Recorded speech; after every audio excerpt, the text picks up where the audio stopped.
Blessings and welcome forward to Reasons right at the trail life, yeah? Down in the river. I go a reason in the morning, with the element and the sacred self. Whoa, this one I'm gonna do is kind of deep introspective. And as the Spirit put it on my heart to do it. And I've already been listening to the Spirit in another way. And it's been leading me to great places, so what can I say? I have to share. Okay, so this one is about regrets. Yeah, man, I have to talk about that one day. Anyway, so blessings and love again, here. So many years ago, I was doing a lot of what is called nowadays the motivational speaking, and I coined the phrase, unique self therapy and motivational therapy, right?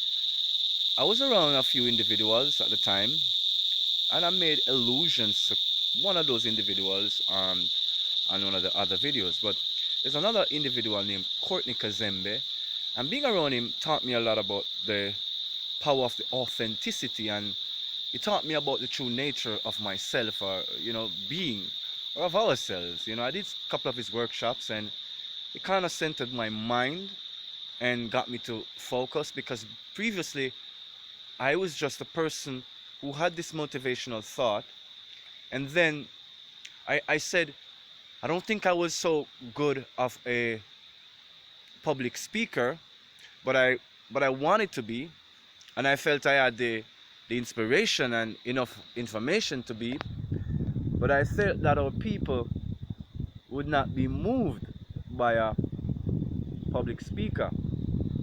And so I decided to be an artist. But because I was so information laden, I didn't grow up with a lot of rhythm. I was like rhythmless. And so I couldn't say I was gonna be a singer, even though I love music, or a dancer, or a musician, right? So I said I'd be a poet. So I started off on a journey of poetry because it was a means to express my, inspiration and the ideas I had on society and how to bring about the kind of right function I thought. And so Courtney Kazembe, when he came into my experience, right, kind of gave me a chance to center all those splinterings that was happening through poetry, through the different cultural groups I was going, the different cultural events and occasions and situations I was finding myself in. Um, I'm just trying to do it a little bit here, a little bit there, because my first performance where I got my first autograph was when I went to play with a therapist who did art and psychotherapy, and she taught at Edna Manley College long before I ever found myself being there. And so we went to the psychiatric ward where we had the patients, and we did a performance. My friend Alvin strumming up the guitar from University of Technology, and me singing and chanting my poetry. And after one of the patients came in, she asked me for an autograph, and one of the porters were trying to take her away, and I said no. This is the first person to ask me for my autograph, and this was very symbolic, right? And so I treasured that, and I can never forget that moment. That will live with me forever. So all those splinterings, Courtney taught me to center it, and so I began to move in a more coordinated and organized manner. And I met this young woman, and we became involved. Her name was Gina Thompson. Is Gina Thompson, and she worked with the Japanese International Cooperation Agency. She's a Jamaican. And so she got me onto an International Voluntary Day committee, and that was at the United Nations Development Program Office, and that was just up the road from Edna Manley College, just on Oxford Road, on Oak Road, right? And when I was at Edna during those times, doing the program with Courtney, Gina came to the college to do a course, like music for a part-time course, because she loved music, and so we met. And so, she thought I was this spoiled, rich uptown kid, because that's most of the people that are at the school to some degree back in those days. Anyhow, and so, and lunchtime I would go by her office in New Kingston, which is like the business capital, which should be like uptown Manhattan or Wall Street, right? And, I didn't know that so much people noticed that we were, hand in hand walking, but a lot of people, hey, did. And It was the first time I got to be like respected like a complete human being. This was before a lot of these dark satanic spells and rituals came against came against me, right? I was in a little moment where it was good, but boy, was it short-lived. Haretani. You know, it almost within almost a year and a half, all of that was gone, and I was plunged into utter darkness. Anyhow, so let's continue on my regretful journey. Expression of my regret. Oh, by the way, I didn't regret my relationship with Gino, just to be sure. Okay, so I would go to lunch with her, and everyone would notice. I didn't know so much people, the business people, and because I was just supposed to be this artist and this creative person, and in my community, they made me felt like I was like a little wacko in the head, and you know, a little too smart, so till I was crazy or whatever. So, and at the college, it wasn't exactly that I was seen any different. I was just the eccentric. So here was this woman who was, you know, got a good job. She was, you know, very respectable position, and she came to do these evening classes, and she met this dude, this king, and so we started, you know, hanging, right? And so she introduced me to the International Voluntary Day Committee at the United Nations Development Program, and I started, you know, being there.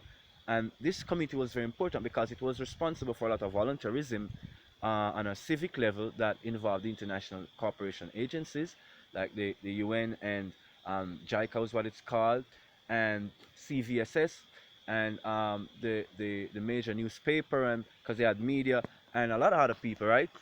And I was just put on there because of my girlfriend, you know, and because she said, well, you know, you're a sage, you know, you represent, you know, a cultural, you know, um, repository, you know, and certainly a cultural icon.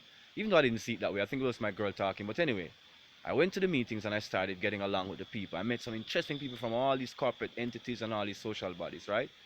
And I was getting along so well with them. I'm gonna come up to the regret. Hey, here's what happened. I started getting comfortable, right? And I started believing in myself and I started believing in things. But something from, I don't know where to say, let's just say it's jealousy for succession. Because success means succession. So let's you know that, right? Just don't use the word success. It's like ascension. It means to go beyond, to evolve, right?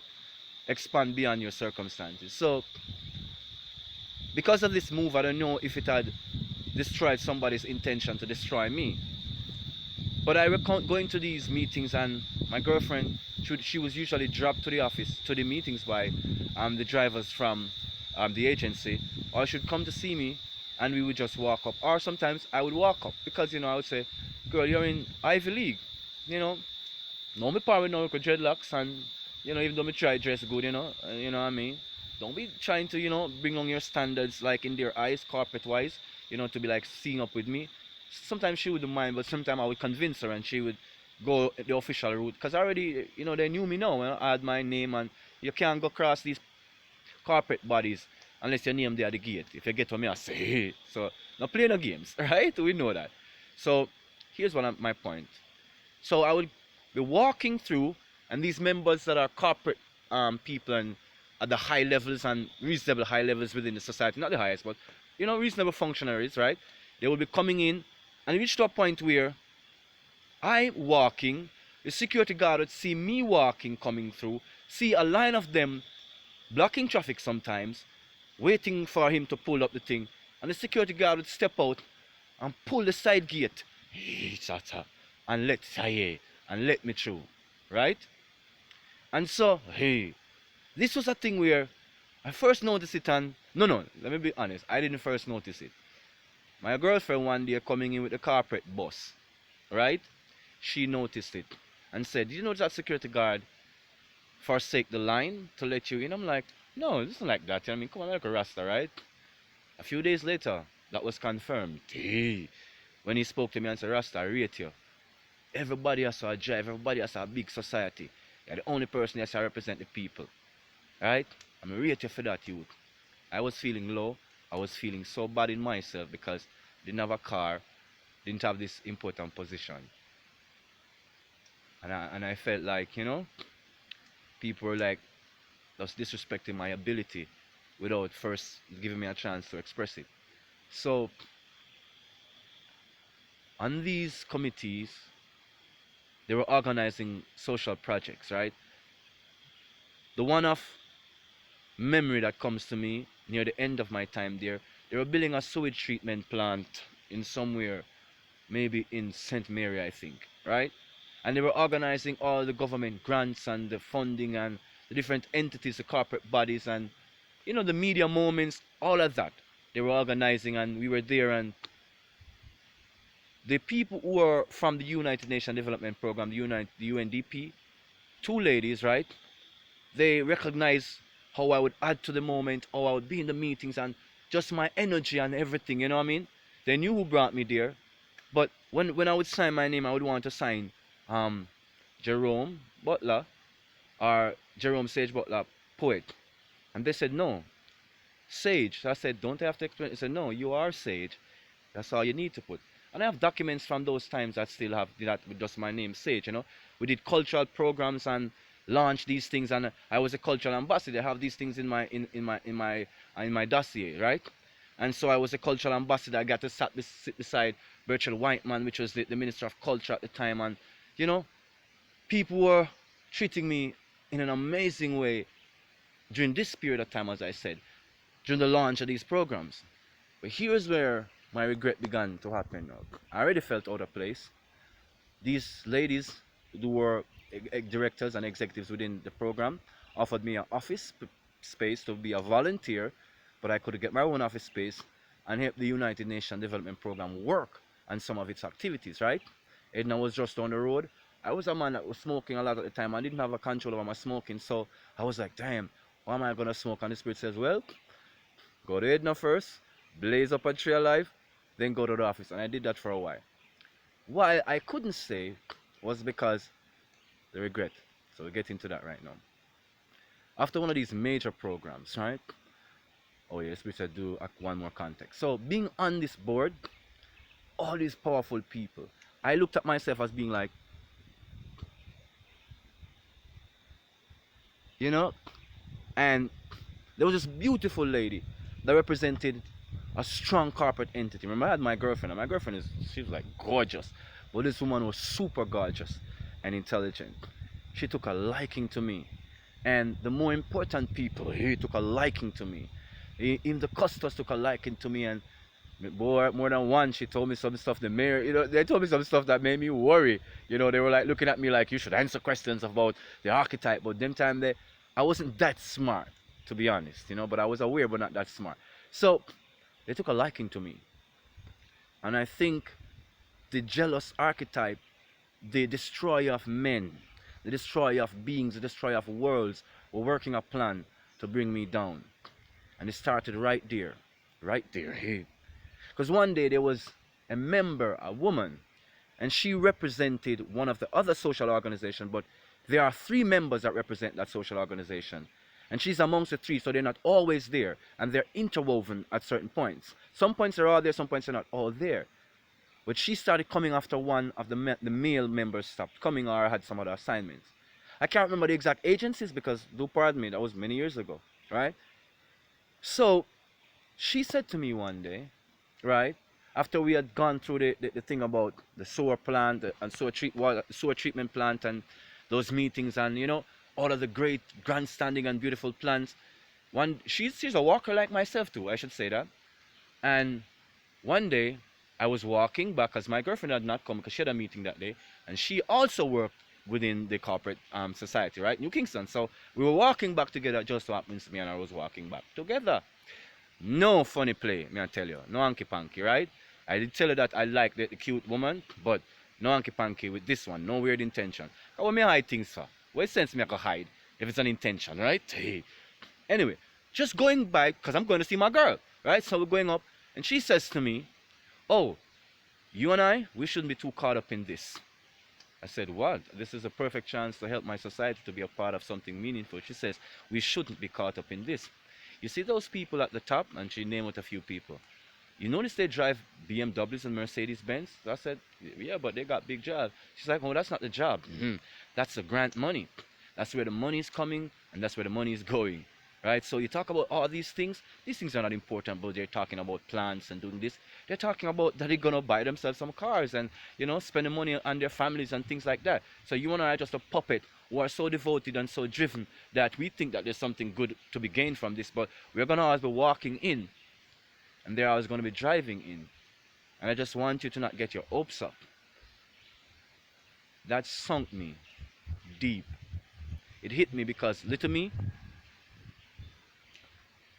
old me, already being downtrodden by my community and the attitudes that pervade to what they call smart people in Jamaica. If your intellect is a little bit outside their box, you're crazy. And it's not that the intellects are saying you're crazy. You're surrounded by poor people most of the time, which are the disenfranchised masses, and they're hustling and bustling. You just don't fit into their dominance hierarchy. You're a nerd, and the nerd don't get treated well out here, you know? And so, little old me being downtrodden already, this was like a little peg, you know, that drove me down like a pylon, right? And I went down. Started losing my confidence, losing the whole energy, started losing interest in going there, skipping meetings after meetings. And then, you know, when I come, the security guy would do the same thing, and he'd be like, Rasta, where you there? And after a while, I just got so broken. And you know what happened, right? Eventually, my relationship fell apart, right? Regret, regret, regret. Not that that was to be the end all be all of things, but I'm saying this for a reason. Spirit inspired me to say it for a reason. Later on in life, remember years ago, Mutad asked me, you know, what was one of the things I wanted to do, because we were in a setting where that had come up. And I said to him, you know, I'd like to represent, you know, the people at the United Nations General Assembly. I'd like to do that. And he thought it was like a joke. Not that he thought I was a joke, but he thought that it was meaningful. It wasn't meaningful enough. Like, you know, that, you know, it's like it's a talk shop. You know, not to say that I'm conflating what he's saying to just my argument. Just because I know Mutad in people. So anyway, so it just made me seem like there are greater things you could do than want to be at the United Nations. But he had not known of that early encounter that I had, right? That I had a premise where that was factual and it wasn't just a Rastaman saying, like a Rasta, I'm going to talk with your people, you know? I had context, you know? I had understanding of United Nations Development Program policy and UNESCO policy and stuff like that. I was studying these things now because I was there for a while, you know? But that regretful action I did put me into a box. Later on, it sent me into darkness beyond measure, and become regretful and spoke out against, you know, the opportunities within man. So here's what the Spirit really wants me to say.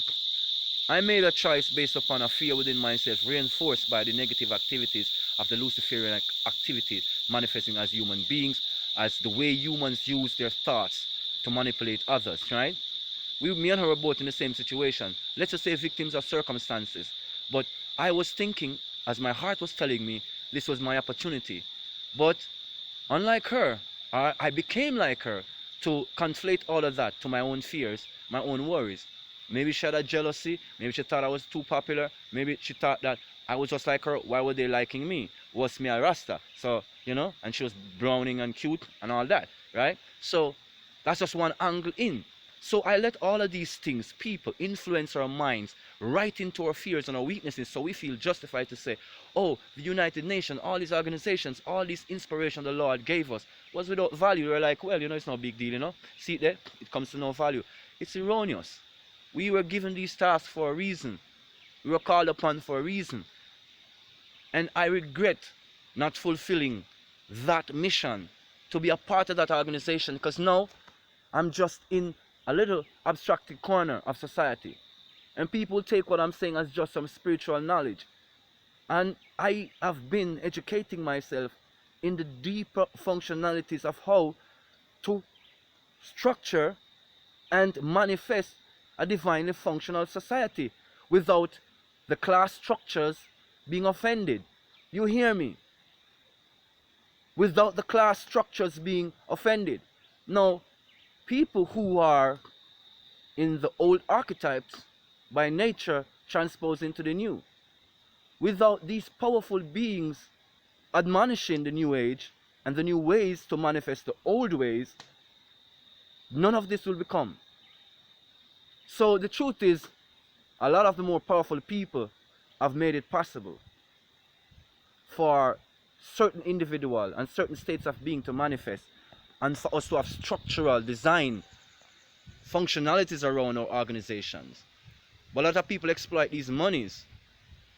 A lot of people exploit these grants for their own private parties. Doesn't mean that we shouldn't continue. My regret is that I bought into the cake soup and drank it down regretfully with bitterness. Give thanks, Yahuwah saved me from that darkness. Now, I don't know if my mind is fully at the level I was then to be talking about policies and structural adjustment and stratification within human societies. I do know my understanding of the head of the superstructures have changed. So I know that there's a different game at play, and also in the works. So saying all of that to say this, I know no, not everyone is an enemy, and sometimes the enemy is closer to home and closer to your place of being than you think. Sometimes it's not the distant, powerful oligarch. Sometimes it's a backbiting, self-hating, bad mind biter. Yeah? That's right beside you, seeing your potential and trying to drink it down. Yeah? Like an energy stealing, vacuum cleaning vampire. But we should be strong because our energy is not just sourced from our willpowers. Because I lost that will. But the cosmic, Yahuwah saved me to come forward, take, and be re-established in a spiritual hierarchy, one that is about harmonization. So I might not be the poster child for humanity's understanding of corporate living or cooperative living. So I almost said corporate, but that's where it came from, right? Cooperative living. I'm not co-opting my own ego here either. Words mean something, and it means something when we use them. So I'm not playing smart, but I know a lot of you are regretful, feeling broken by your own smallness of thought, but within you is a grandness of being that should be expressed. Get past your regrets, man. Beautiful, smart woman. Get past your limitations. That's a clear regret I'm expressing. It's not philosophical. It's not it's not thought based. Yeah, I have my little pride. I don't want people to know, oh, so you wanted to be one of those statesmen? Yes, I said it. Didn't you hear me say it? Oh, I didn't say it. I only inferred it. Oh my God. Little Jerome. Yes, little Jerome had a, what do you call it, ambition once. You see why I go on about ambition now? Regrets is why sometimes. So I'm not playing no perfect game. Yeah, I don't talk so ambitious nowadays. You notice that? Yeah, because I got myself crushed by my own fears, right? So regrets are real, people. But we are even realer. So don't let your regrets outlive you, right? Outlive your regrets and become your dream. Work on the path towards fulfillment, towards complete awakening. Give yourself a chance, man. Don't listen to the backbiting, bad mind vacuum cleaner blood suckers, right? Pardon my French, Italian, Dutch, German, yeah? And my own. Everything in our one, right? Yeah. Let us be strong. Let us be wise. And let us have confidence in who we are. Because simple as you take yourself, you're great, you're awesome. And I don't need to sit and tell you how you are great. I know it because I know myself and I know life and I know creation. And I know many people don't know that because they're not willing to acknowledge it, experience it in themselves, and express it as themselves. Here is to no more regrets, yeah. Here is to no more regrets.